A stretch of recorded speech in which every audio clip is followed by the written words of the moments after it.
paz. Te pedimos, Padre, para que seas tú guiándonos a través de tu Santo Espíritu en el entendimiento de aquello que tengas para decirnos en este día, Señor. Pidiéndote, Señor, que podamos atesorar en nuestro corazón tu palabra y que podamos, Señor, venir a ella en cada día para no querer anhelar otra cosa, sino vivir conforme a tu voluntad. Te lo pedimos, Padre, en el nombre glorioso de Cristo Jesús. Amén. ¿Pueden tomar asiento, mis hermanos?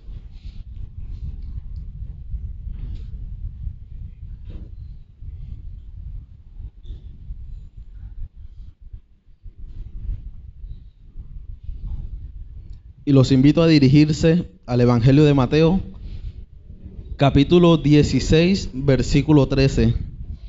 Mateo, capítulo 16, versículo 13.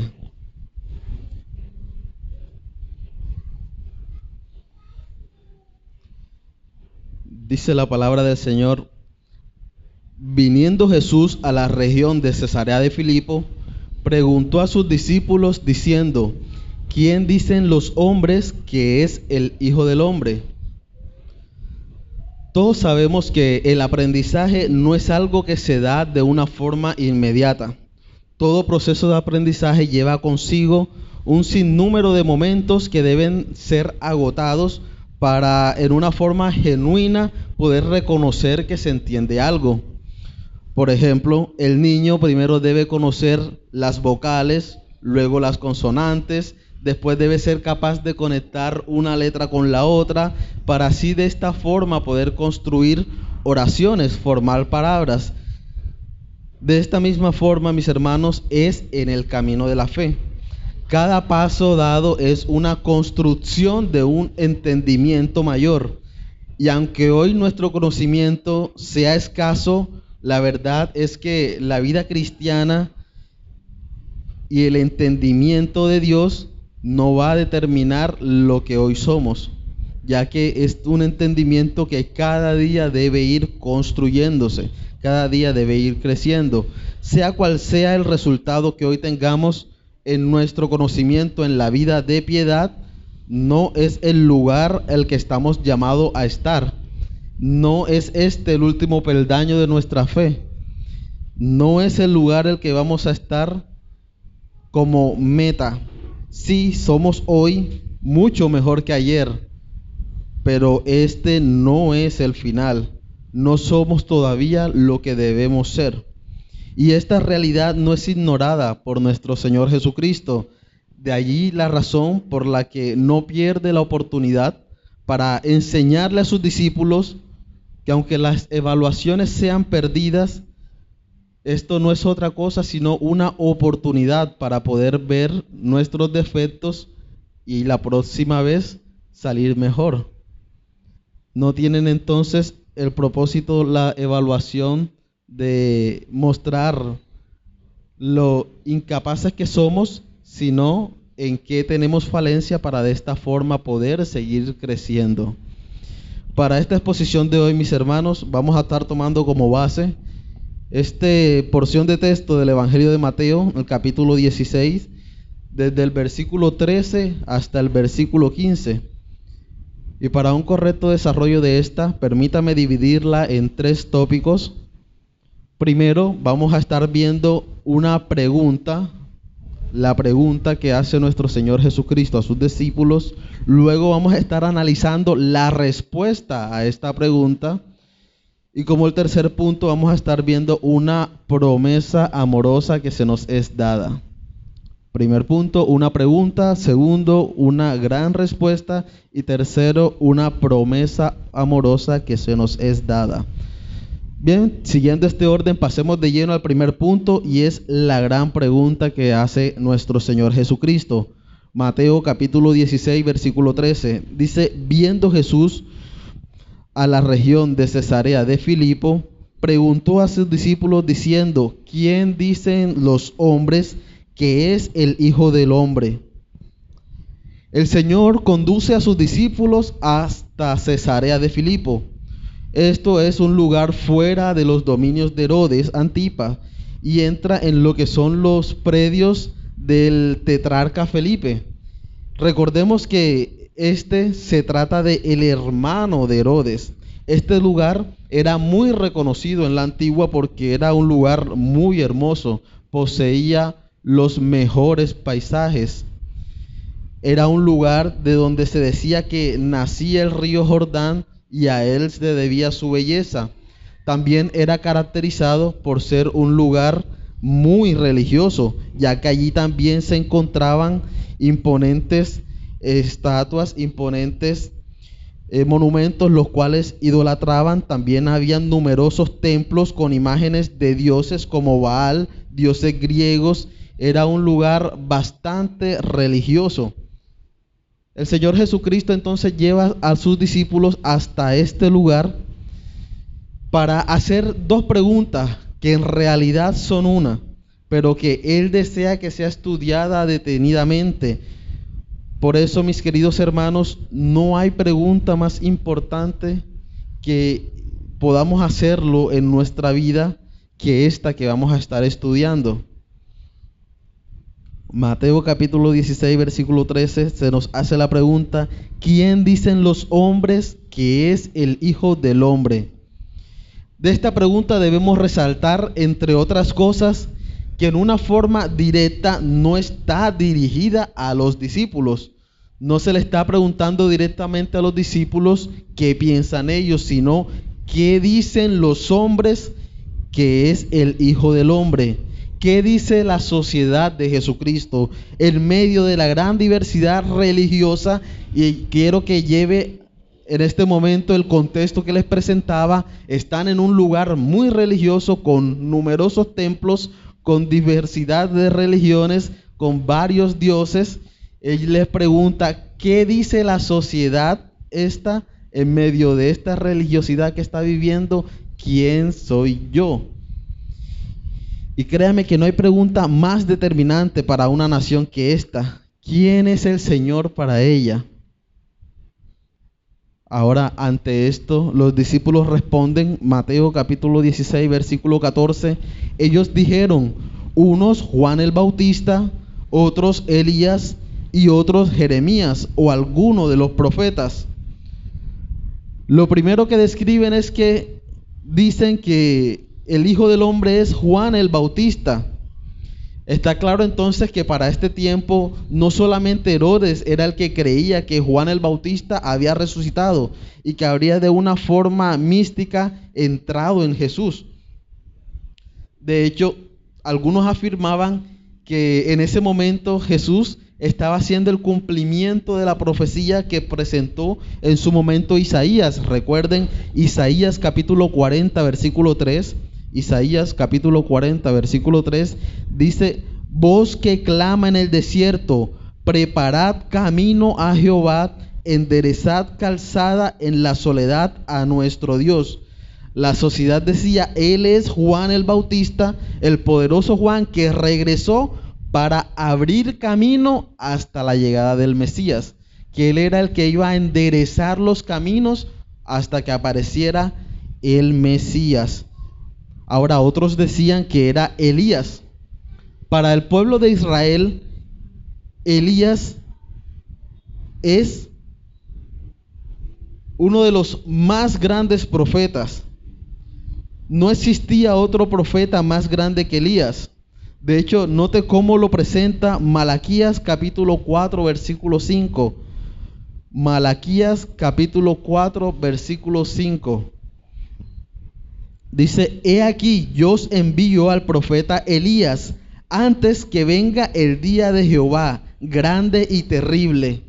En ese momento entonces el pueblo interpretaba que Cristo no era sino la reencarnación de Elías, quien tenía como propósito anteceder lo que iba a suceder en el día de Jehová. Yo os envío al profeta Elías antes que venga el día de Jehová. Entonces ellos se alarmaron, ya que como estaba reencarnando Elías, ya estaba cerca el día de Jehová. No reconocían a Cristo entonces como el Mesías, sino como aquel que prepararía el camino para la llegada del día de Jehová. De manera que estaban dándole a Cristo la posición de Elías, el poderoso, aquel que no temía a los reyes, Ahora otros también afirmaban que era Jeremías. Los judíos tenían en un lugar especial a Jeremías en su esperanza. Es la tradición, se decía que antes del exilio Jeremías habría tomado el altar y habría tomado el incienso y lo habría escondido en una cueva. Entonces se anunciaba de que éste algún día regresaría a buscar aquello que había escondido, y regresaría entonces en ese momento en el que el Mesías llegaría. Los judíos creían entonces que Jeremías resucitó, iba a buscar el incienso que escondió para preparar la llegada del que sí iba a ser el Mesías. Y otros afirmaban que era cualquier otro profeta que el Señor había mandado. En esta evaluación a lo que la sociedad pensaba acerca del Señor, para el judío era una gran posición. Juan, Elías, Jeremías eran elogios para el Señor de parte de ellos, pero más importante de lo que era el Señor para la sociedad, debemos analizar es lo que no era. Porque si nos ponemos a pensar, bueno, tenían a Cristo en una posición alta, al pensar que era Juan el Bautista, que en su momento era reconocido como el poderoso, al pensar que era Elías, aquel profeta que no temía a ningún rey, al pensar que era Jeremías o otro profeta, no lo tenían en una posición baja, al contrario, se decía que era alguien con una alta posición. Pero lo que en realidad estaba diciendo la sociedad, que sí, eres maravilloso, es grande su enseñanza, sus milagros eran poderosos, pero no es el Mesías. No era el Mesías. Quizás sea uno de los que prepara el camino para su llegada, pero no es él. La sociedad no le entendía como el Mesías, solo como uno de los que vendría antes de él. La sociedad le vio como uno más de muchos en la larga lista de los persecutores que habían de la venida del Mesías. De manera que esta pregunta tiene como fin que los discípulos piensen en quién es el Señor para los hombres del momento, quién era el Señor para la sociedad en ese momento, quién es Cristo para el mundo en el que nos movemos. En los círculos en los que realizamos nuestras actividades nos preguntamos quién es Cristo para ellos. Esta pregunta era necesaria. Y era necesaria, mis hermanos, para luego llegar a lo que en realidad era el objetivo de nuestro Señor Jesucristo. Esta pregunta simplemente ampliaba un poco el panorama del objetivo central que tenía Cristo, y es la pregunta que les hace a continuación. Es como el Señor les dijese, bueno, ya sabemos lo que la sociedad piensa de mí, ya sé lo que ellos dicen que soy yo. Ahora Él pasa a hacerle una pregunta un poco más directa y les pregunta, Mateo capítulo 16, versículo 15, Él les dijo, ¿y vosotros? Ahora sí se está dirigiendo a los discípulos, no a los hombres, no a la sociedad. ¿Y vosotros, quién decís que soy yo? La pregunta deja de ser entonces indirecta para hacerse directa. Ya no se trata de lo que el mundo piensa, de lo que la sociedad piensa o cree del Señor, sino vosotros. No habrá pregunta, mis hermanos, que cabe más hondo en la vida del hombre que esta. Nuestras entrañas han de ser removidas por esta pregunta. Y creo que es una de las preguntas que todos deberíamos hacernos. ¿Quién es el Señor para ti? ¿Quién es Cristo para ti? ¿Tú quién dices que es Él? No es lo que tu familia piensa, no es lo que tu pareja piensa, no es lo que los demás piensan de Él. Y aquí entonces que hace esta pregunta de algo muy personal. ¿Por qué vienes a la iglesia? ¿Por qué adoras a Dios? ¿Qué es para ti? no es lo que has estudiado del Señor, es quién es Él para ti. No es qué conoces de Él, no es qué sabes de lo que Él hizo, no, qué representa Cristo para ti.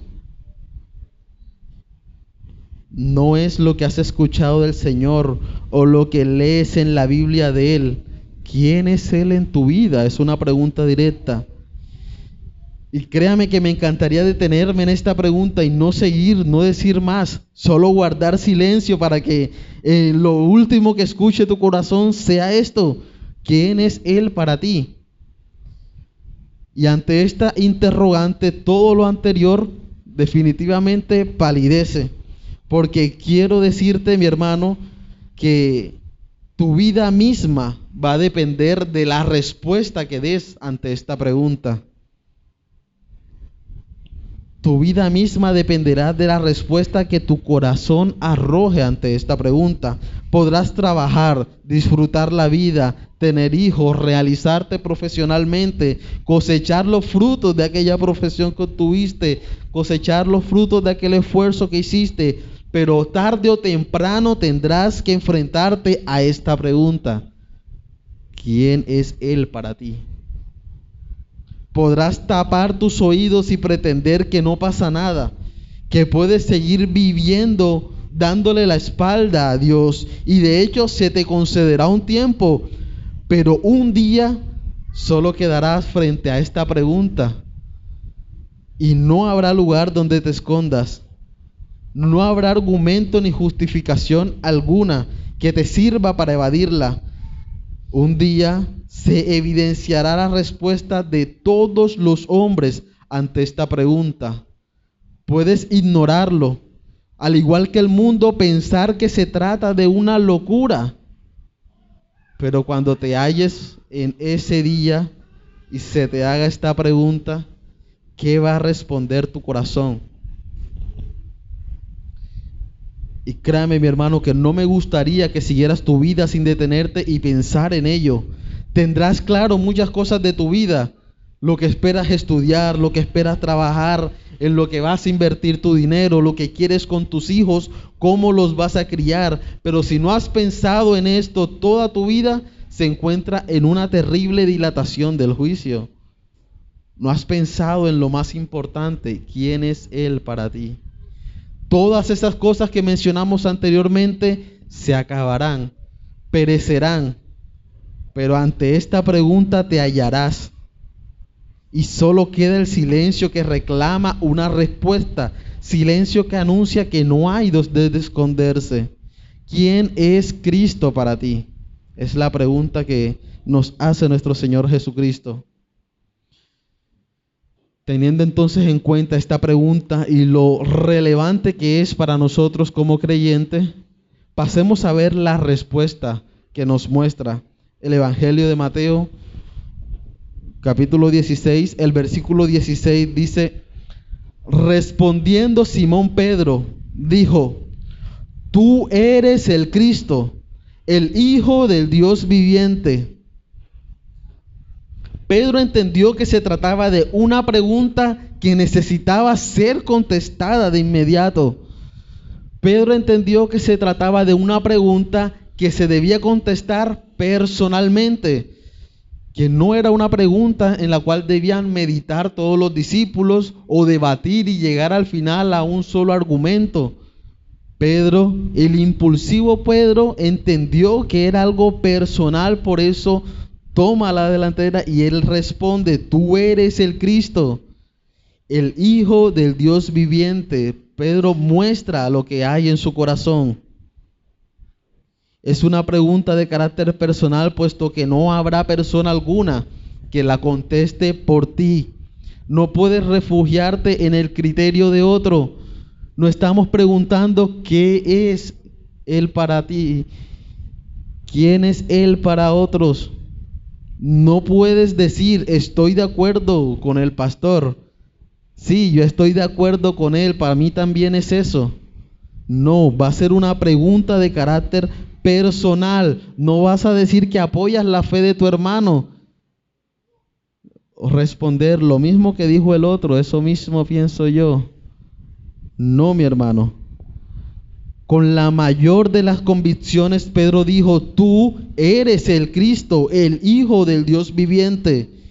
El impreciso Pedro, el impulsivo, el torpe Pedro, como diciendo: bueno, no sé muchas cosas, pero una cosa sé, lo que eres para mí, el Cristo, el Hijo del Dios viviente. Y esta respuesta, mi hermano, crea que implica dos cosas en particular. Primero, describe a Cristo como el ungido. Él dice: tú eres el Cristo, que viene del griego Christos, que significa ungido. En hebreo es el Mesías, que traduce aquel que fue ungido para salvar. El rey, el profeta, el sacerdote. Pedro describe entonces a Cristo como el Mesías. Y note cómo la sociedad presentaba a Cristo como cualquier otro profeta que simplemente encaminaría hasta el Mesías. Pedro, de una forma directa, dice: tú eres el Mesías. Reconoce a Cristo como el Mesías. Tú eres el ungido. Pedro dice: la sociedad contestó que eres Juan, Elías, Jeremías. Juan, Elías, Jeremías, cualquier otro hombre poderoso en la tierra, ninguno de ellos puede ser comparado contigo. Ninguno de ellos es superior a ti. Todos estos hombres fueron enviados a este mundo como una señal en el camino que indicaba un tesoro. Ahora Pedro le dice: tú eres ese tesoro, el cual anunciaron los anteriores profetas. Todos hicieron su labor de indicar hacia el tesoro, pero Cristo no vino a indicar eso, pues es Él el tesoro. Tú eres aquel que señaló los profetas. Tú eres aquel del que habló Juan. La sociedad puede decir que Cristo fue un ejemplo a seguir. Puede decir que fue un buen hombre, que no pecó, que hizo muchos milagros, que es un hombre humilde, temeroso, digno de imitar, manso. Pero realmente se quedan cortos, mis hermanos. El Señor es más que un buen ejemplo. Él es más que un buen hombre, es el Cordero de Dios. Es aquel Cordero que quita el pecado del mundo. Y si tú no lo ves así, estás negando su condición como Mesías. Si tú lo ves simplemente como un hombre justo ante los ojos de Dios, un hombre bueno que ayudó a muchas personas, estás negando su condición de Mesías y lo que realmente vino a hacer por ti. Pedro reconoce que las categorías humanas son insuficientes para describir al Señor. El Hijo del Dios viviente, note cómo lo presenta Pedro. No lo describe como el Hijo del Hombre. Si nota, la pregunta que hace Cristo es: ¿quién dicen los hombres que es el Hijo del Hombre? Pedro va mucho más allá y me dice: tú eres el Cristo, no el Hijo del Hombre, el Hijo del Dios viviente. Pedro le dice al Señor: eres el único Hijo de Dios encarnado, perfectamente Dios, eres muy superior a todo hombre. Desecha entonces lo que respondía la sociedad comparando a Cristo como cualquier otro hombre que vino antes de él, y lo lleva a un nivel de Dios. Lo que fue para la sociedad del momento muestra entonces ahora que es algo mucho más allá. Para Pedro, Cristo era el Mesías, el Salvador, aquel que murió por mis pecados para acercarme al Padre, aquel en quien tiene redención y por el cual somos salvos de la ira venidera. Y créame que estas dos respuestas no se pueden combinar, ya que la una va a excluir a la otra. Si el Señor no es para ti el Salvador, entonces cualquier cosa, mis amados hermanos, va a representar Él para ti, pero nada de eso te salvará.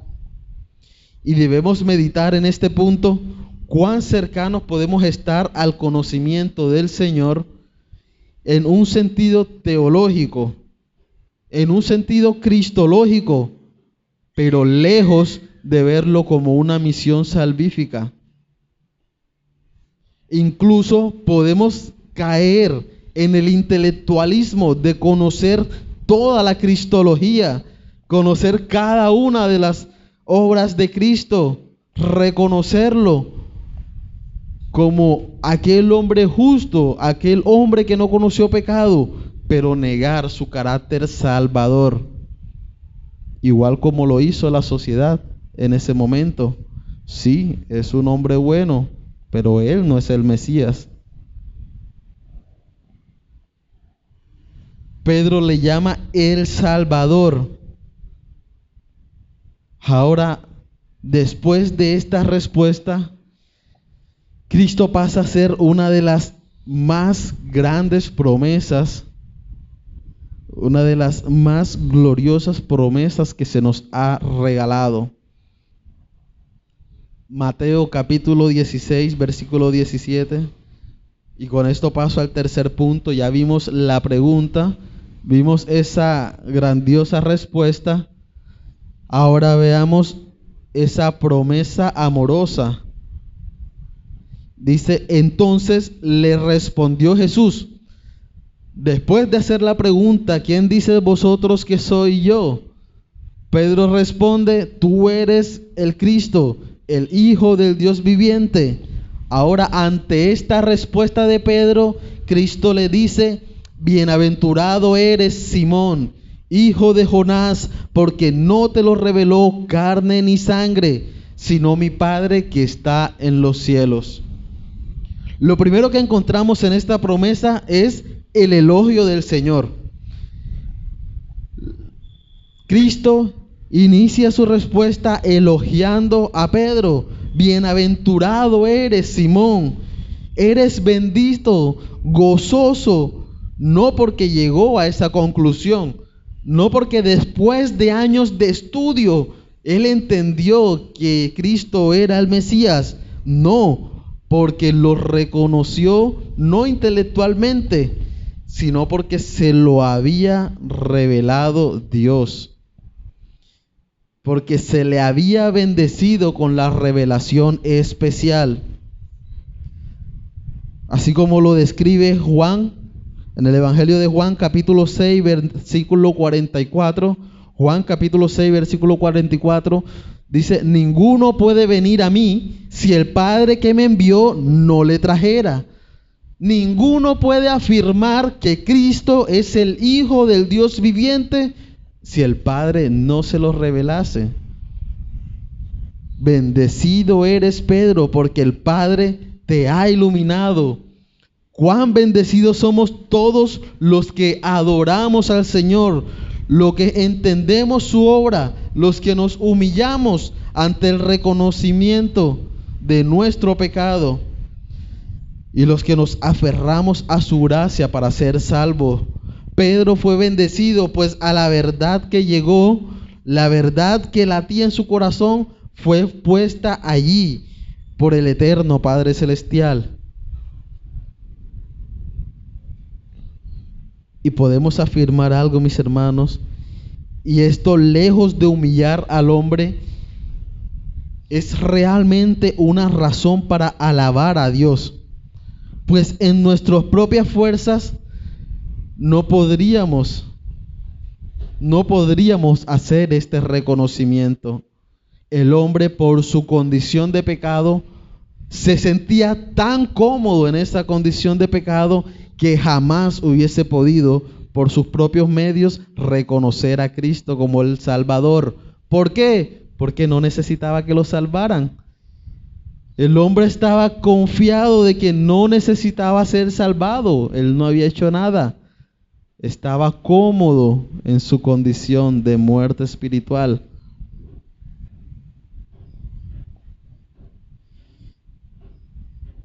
En sus propias fuerzas, Pedro estaría también adorando a tantos dioses en Cesarea de Filipo. Y note el contexto, el lugar en el que están. Cesarea de Filipo, rodeado de tantos templos, con tanta religiosidad, pero él estaba reconociendo al Mesías como el único, como el Hijo de Dios, el unigénito del Padre. Mi hermano, sin la gracia que ha sido depositada en nuestras vidas, no podríamos reconocer al Señor, no podríamos amarle, no podríamos estar ante el apreciado de su obra salvadora. Note cómo lo presenta Pablo en Efesios capítulo 2, versículo 8. Efesios capítulo 2, versículo 8. Porque por gracia sois salvos por medio de la fe, y esto no de vosotros, pues es don de Dios, no es del hombre, para que éste no se gloríe. Cuán bendecido eres, cuán bienaventurado eres, no por tener dinero, no por tener salud, sino porque el Padre te reveló a su Hijo. Pedro, después del elogio, se le hace entonces ahora una promesa. Es elogiado Pedro porque se ve la gracia del Padre sobre él al revelarle a su Hijo. Pero ahora este Hijo le hace una promesa. Note versículo 18 y versículo 19, Mateo capítulo 16, versículo 18 y 19, dice: y yo también te digo que tú eres Pedro, y sobre esta roca edificaré mi iglesia, y las puertas del Hades no prevalecerán contra ella. Y a ti te daré las llaves del reino de los cielos, y todo lo que atares en la tierra será atado en los cielos, y todo lo que desatares en la tierra será desatado. Esta promesa, lo primero que debemos afirmar es que debe ser bien entendida, ya que a través de los siglos se ha malinterpretado. De hecho, ha sido motivo de discusión, incluso diferentes creencias con la Iglesia Católica Romana, la forma en la que toma este pasaje como el fundamento del papado, surge por la interpretación de este texto. Pero ellos afirmaban que para ellos Jesús estaba entregándole a Pedro las llaves del cielo, y era el puesto como cabeza de la iglesia. Quien decidía entonces quién entraba o no al cielo era Pedro. El perdón de pecados también era entregado por Jesús, según ellos, a Pedro, y que posterior a Pedro entonces todo aquel que ocupara esa posición de cabeza era el que tenía las llaves del reino. Pero es claro que desde el inicio de la Reforma Protestante este pasaje fue interpretado de otra forma. Ahora veamos específicamente lo que la promesa trata de mostrarnos. Lo que vemos es realmente un juego de palabras. Un juego de palabras que Jesús emplea, que quizás en nuestro lenguaje es poco perceptible, pero en el griego sí podemos notarlo. En griego la palabra Pedro es Petros y la palabra roca es Petra. De manera que Jesús dijo: tú eres Petros, dirigiéndose a Pedro, y sobre esta Petra, hablando de una piedra específicamente, edificaré mi iglesia. Pedro entonces es llamado piedra, pero cuando hablamos de Petra, esto traduce roca. No le está diciendo: sobre ti, Pedro, edificaré mi iglesia. Él lo que está afirmando es: sobre esa roca edificaré mi iglesia. De manera que se trata entonces de dimensiones espaciales distintas.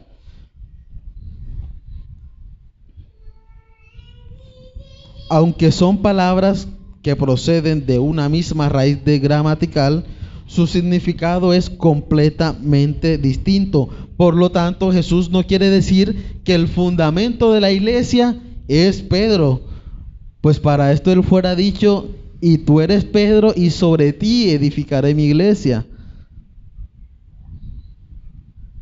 Entonces, ¿qué es lo que el Señor quiso señalar? Y es allí donde el contexto nos ayuda. Recordemos que esta promesa es dada por la pregunta: ¿quién dicen ustedes que soy yo?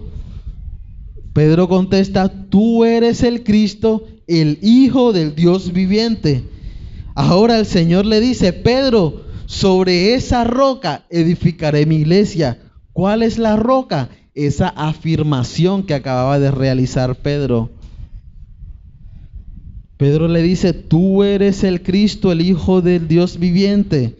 Jesús le está diciendo: muy bien, bien hecho, Pedro. Ahora te prometo que sobre esa roca, sobre esa verdad que acabas de decir, formaré mi iglesia.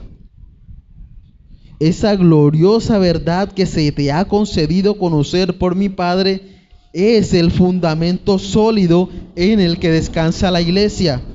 La confesión, pero más allá, mis amados, es lo que señala esa confesión. Él le dice: tú eres el Mesías Salvador. Cristo le dice: no habrá roca más fuerte que esa.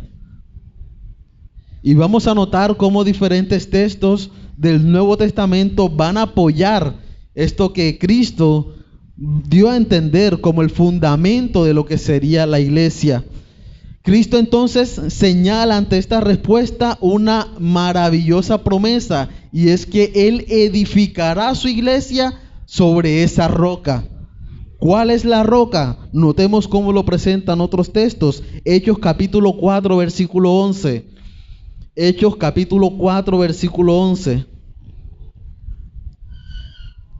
Dice: este Jesús es la piedra, del griego Petra, la misma palabra que utilizó allá en el Evangelio de Mateo. Este Jesús es la piedra reprobada por vosotros los edificadores, la cual ha venido a ser cabeza del ángulo. Lucas describe que Cristo, esa piedra que los demás reprobaron, que los demás rechazaron como el Mesías, viene a ser la cabeza del ángulo, viene a ser el fundamento de la iglesia. También Pablo lo presenta en Efesios capítulo 2, versículo 20. Efesios capítulo 2, versículo 20. Edificados sobre el fundamento de los apóstoles y profetas. ¿Cuál es el fundamento? Recuerden, la edificación de la iglesia. Ahora, ¿cómo se edifica este fundamento? Siendo la principal piedra del ángulo Jesucristo mismo. Cristo mismo se presenta entonces como la piedra, como la roca. Lucas también, el Evangelio de Lucas capítulo 6, versículo 47 y 48, a través de esta maravillosa ilustración, dice: todo aquel que viene a mí y oye mis palabras y las hace, os indicaré a quién es semejante. ¿A quién es semejante entonces? Todo aquel que reconoce a Cristo como su Señor.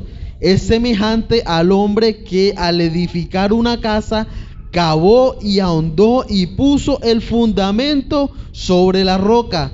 Y cuando vino una inundación, el río dio con ímpetu contra aquella casa, pero no la pudo mover porque estaba fundada sobre la roca. ¿Y quién es la roca, mi hermano? Cristo. Cristo es la roca.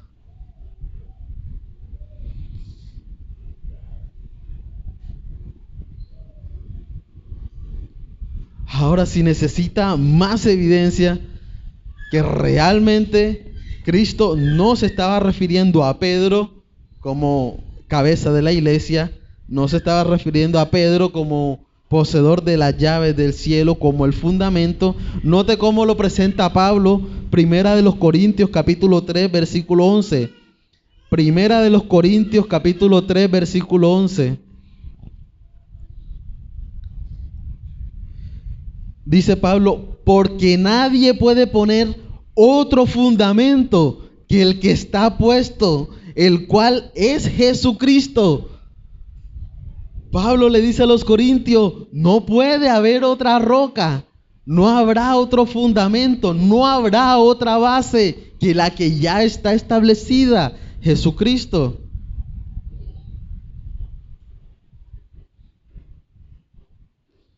Ahora, no es solamente entonces algo que vemos con la llegada de Cristo, tampoco porque Él mismo se reconoce o se presenta así como el fundamento. Desde el antiguo, recuerden, ¿qué hacían todos estos profetas con los que fueron comparados Cristo? A anunciar al Mesías. ¿Y qué era lo que anunciaba? Note cómo lo presentan de Deuteronomio capítulo 32, versículo 4. Deuteronomio capítulo 32, versículo 4. Dice, Él es la roca cuya obra es perfecta, porque todos sus caminos son rectitud. ¿A quién se está refiriendo?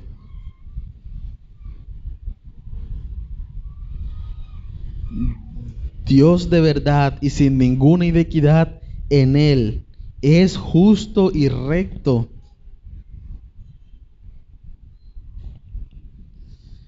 Mis amados, cuán sólido es el fundamento de nuestra fe. Una roca inconmovible.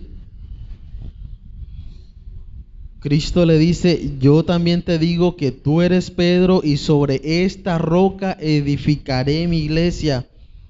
La iglesia está edificada sobre Cristo y es formada por todos aquellos que confiesan lo mismo que confesó Pedro. Y es aquí donde entra la responsabilidad del hombre. Mi hermano, tienes una base sólida. Estás fundamentado sobre la roca. Pero para que esto sea así, tu corazón debe salir lo mismo que salió de Pedro. Reconocer a Cristo como el Mesías, el Hijo del Dios viviente. Para que esto sea así, también el Padre debe revelarte de forma especial a su Hijo. Todos los que por gracia han entendido la maravillosa gracia que vino Jesús a dar, todos los que se refugian en Él, la roca sólida de nuestra salvación, son como Pedro.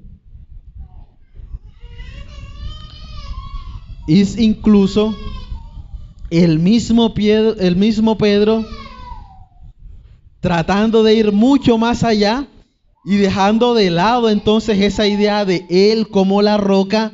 Miren cómo lo presenta en su carta.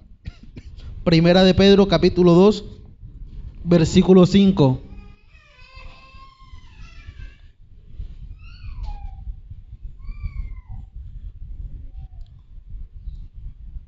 Primera de Pedro capítulo 2, versículo 5. Note lo que dice Pedro. Vosotros también, como piedras vivas, sed edificados como casa espiritual y sacerdocio santo, para ofrecer sacrificios espirituales aceptables a Dios por medio de Jesucristo.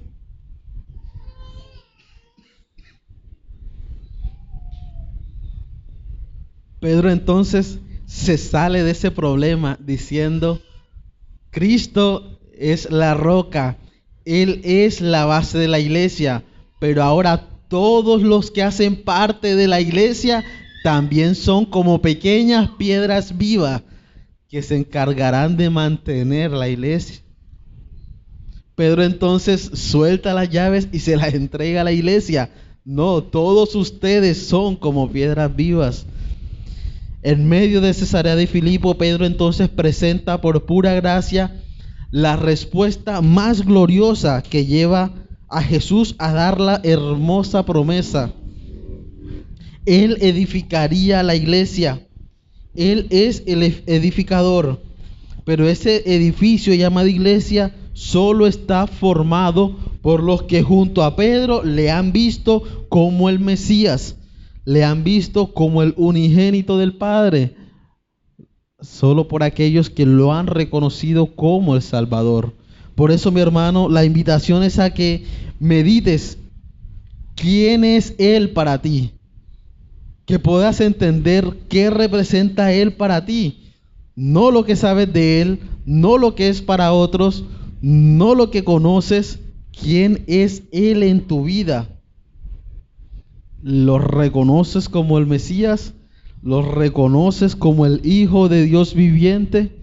¿Es tu Salvador?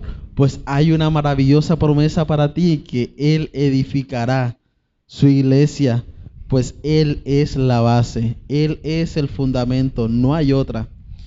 Que el Señor nos ayude, mis hermanos, a tener cada día presente en nuestra mente lo que Él es en realidad para nosotros, y que podamos en esos momentos de tempestad estar confiados, pues si estamos sobre la roca, ni la tormenta podrá dañarnos.